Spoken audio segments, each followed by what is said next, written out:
First, before we get started, I think Scott and I feel a good bit of emotion right now because here we're about to talk about theology.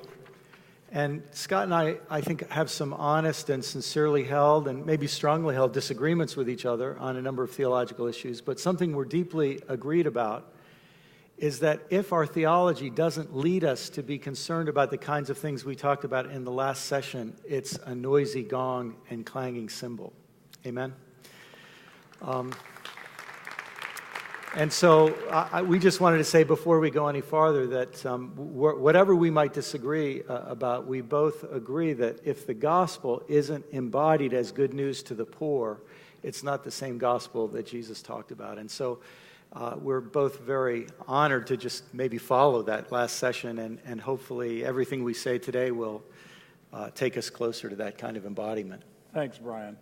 And I asked Brian to say that because I didn't think I'd get through it. So we have agreed on 3 questions, and I'm going to read the questions. Brian's going to respond to them. This is not going to be fireworks or polemics. We do disagree on some things, but these are questions that I think Christians want to ask Brian. Brian, it is common for a reader of yours to come away from a book or a chapter, say the last word and the word after that, or generous orthodoxy, or your new kind of Christianity, and still wonder exactly what you believe. Most of us detect a provocative ambiguity, while others wonder if there's not deliberate refusal to clarify your views. How would you describe your strategy when addressing polarized issues? Why not just come out and tell people what you believe? Well, I just need to write a couple notes to make sure I remember everything in the question. When you say people read my books and they don't know what I believe, that's very relevant to this whole issue of heretic.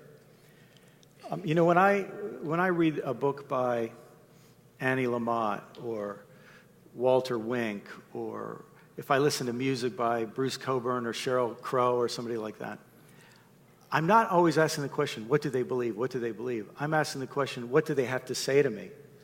I'm not requiring me to agree with them to agree with me, for me to be stimulated by what they have to say. And to me, there is a peculiar problem in a lot of religious readers where their approach is, I don't care what the person might have to say to me, I want to know if he's right.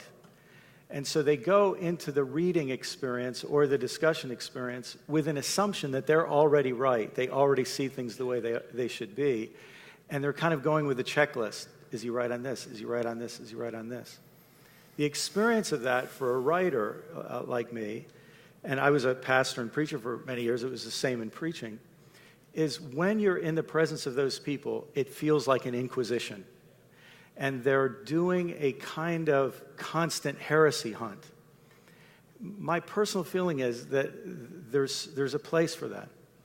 But maybe we could say, those who live by the sword die by the sword. Those who live by boundary maintenance die by boundary maintenance. Those who live by heresy hunting die by heresy hunting. And so there are consequences to that.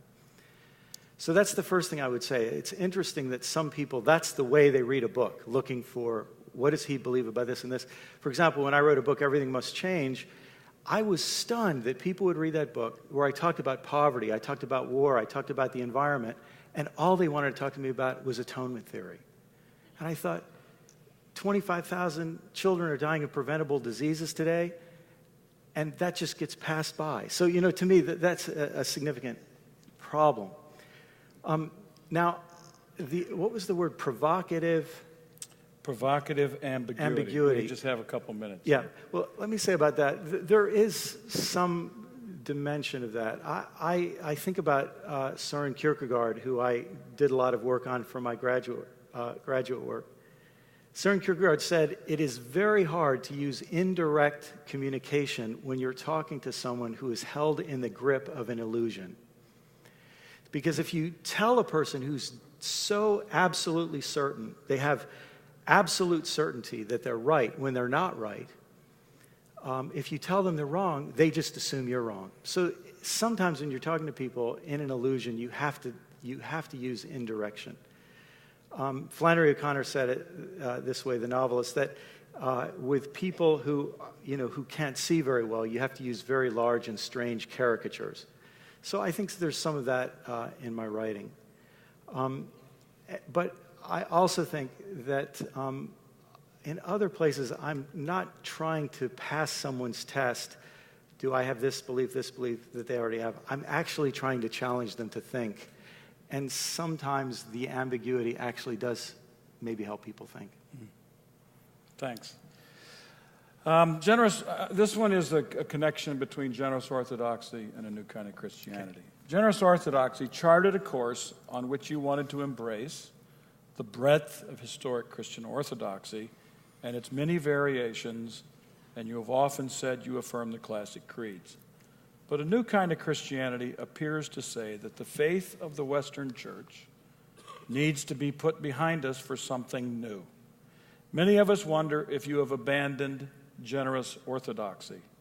How do you square what you are rejecting in a new kind of Christianity, the Greco-Roman narrative, with your earlier affirmations of generous orthodoxy?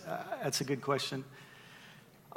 First of all, Scott, I would never, ever, ever say that the faith, the faith of the historic church should be put behind us. I would never say that. To me, the faith of the historic church is exactly what we should keep. The faith meaning dependence on God, openness to the Holy Spirit, connection and confidence in God. We should never put that behind us. But I do think there are dimensions of our faith after 2,000 years that we need to go back and look at and say there seems to be a problem there. And this issue that I call in the book the Greco-Roman narrative, I think really deserves a second look. And some people are going to say, no, it doesn't. That's inherent to the faith. Just to give you an example, I mean, to me, at the essence of that narrative is, I think that way of looking at the world, we're the insiders, we're the chosen, we're the elite, we're the elect, we're the saved. They're the lost, they're the non-Christians, they're the damned, they're the other, they're the outsider. That dualism and that way of looking at an us versus them approach to the world that I think is inherent in that, it might be avoidable, and I hope people like you can succeed in steering people away from this.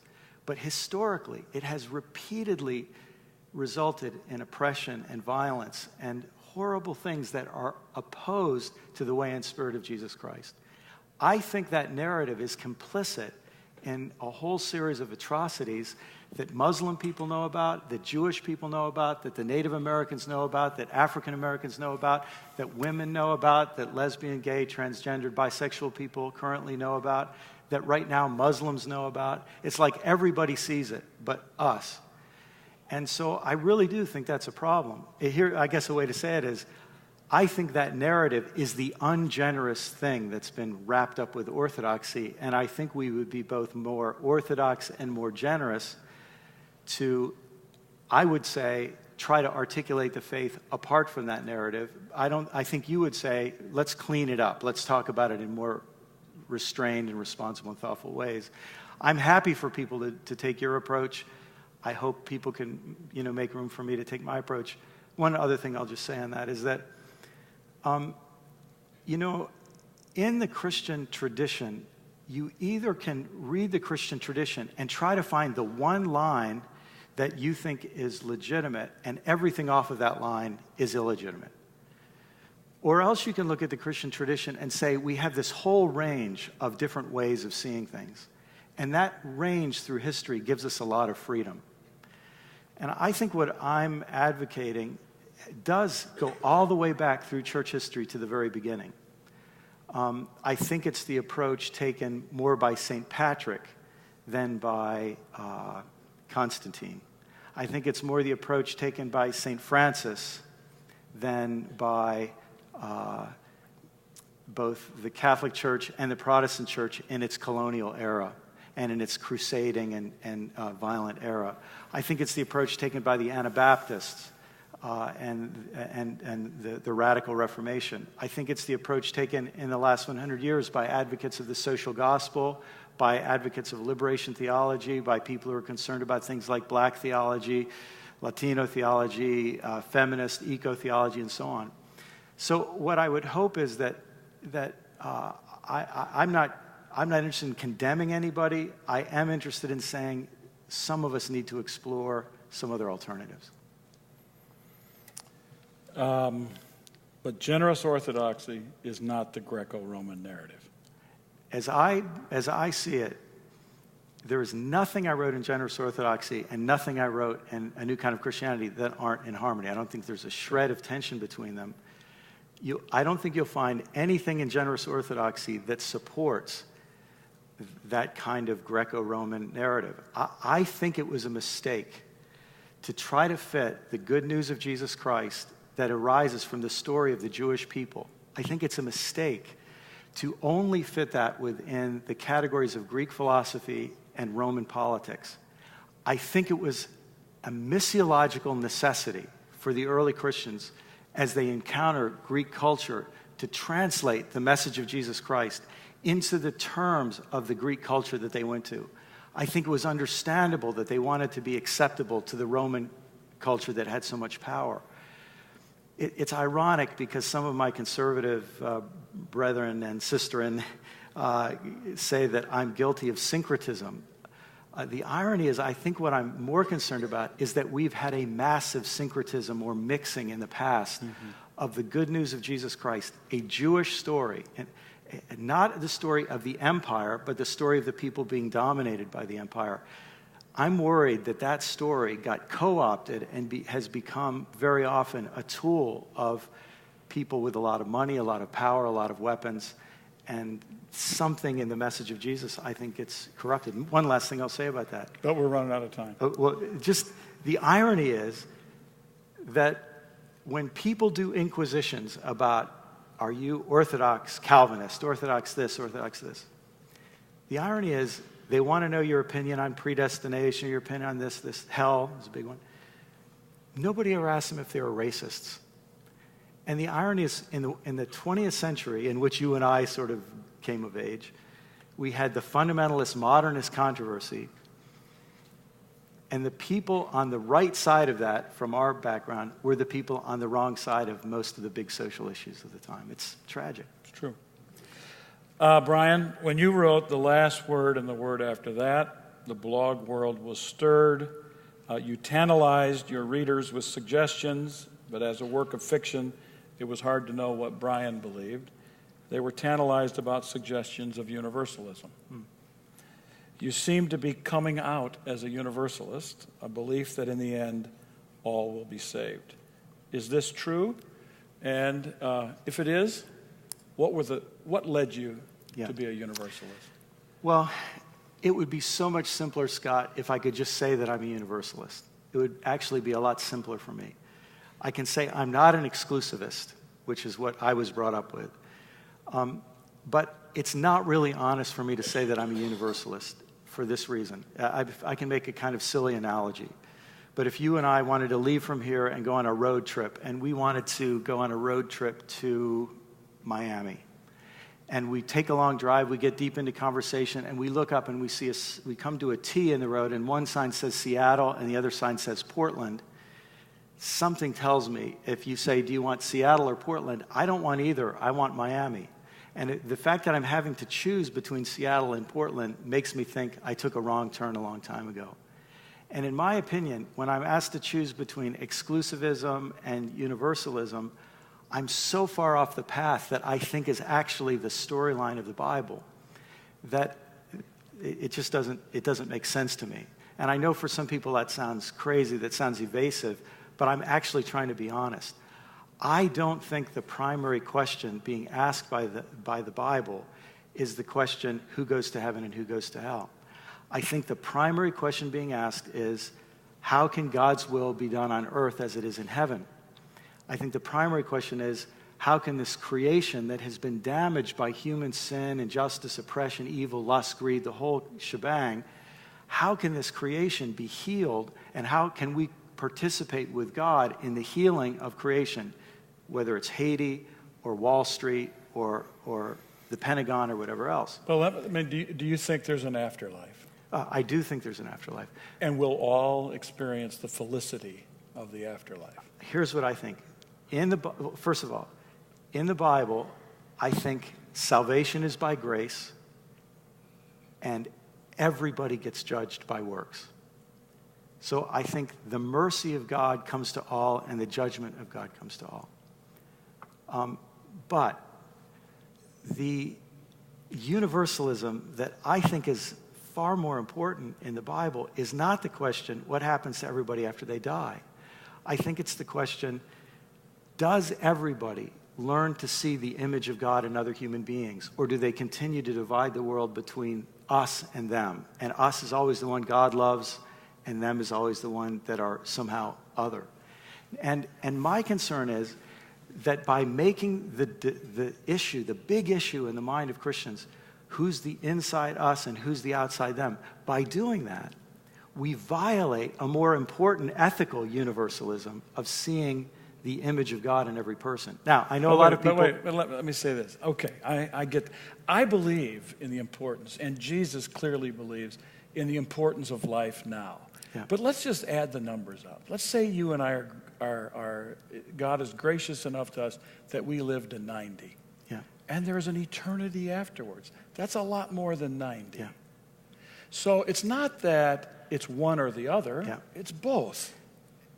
That's true, Scott. But if you frame the biblical question... I agree with you If on you this. frame the biblical question... We agree on this. Except for one thing. Because you are still working in a narrative that's different from the one I'm trying to work in. I grew up in your narrative. I know your narrative. I've been trying to explore a different way of understanding the biblical narrative. And I think it's very hard because it's taken me many, many years to somehow deconstruct some of this in my own brain to try to find some other space. I'm very sympathetic with how hard it is for you to understand that when you step into another paradigm, some of those questions don't make sense.